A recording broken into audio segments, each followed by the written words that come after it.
Hello, I'm Greg Newton, and I'm a board-certified master consulting hypnotist and licensed hypnotherapist with the state of Washington. And I'm going to talk to you today about the origins of modern hypnotism.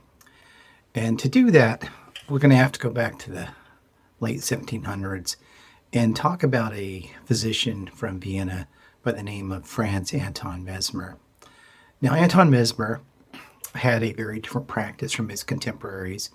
He had a different approach where he would talk with his patients and use very unconventional techniques with them in a group and put them around a vessel that would be filled with water, usually an oak tub in the center of a room, and be ornately appointed with velvet curtains. And then he would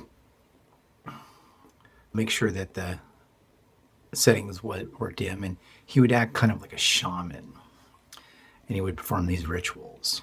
And during these rituals, or ceremonies, I'm not quite sure what he called them, but what he would do is he would perform these phrases and things, and people would be staring at this tub, and in this tub there would be these iron rods sticking out that would look like antennae, and people would stare at the rod that's kind of corresponding to where they're at in this circle. There'd be one pointing at them, looking at it, fixated on it, and eventually they would go into a trance.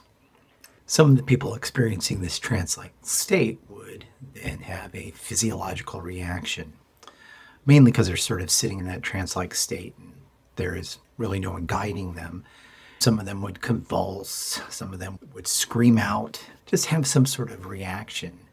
And invariably, the ailments that they were coming to Dr. Mesmer to get cured of, many of them were seeing cures, or they were seeing an alleviation of pain or other symptoms. And so this really started to catch the attention of the scientific establishment at the time, mainly because they were losing business.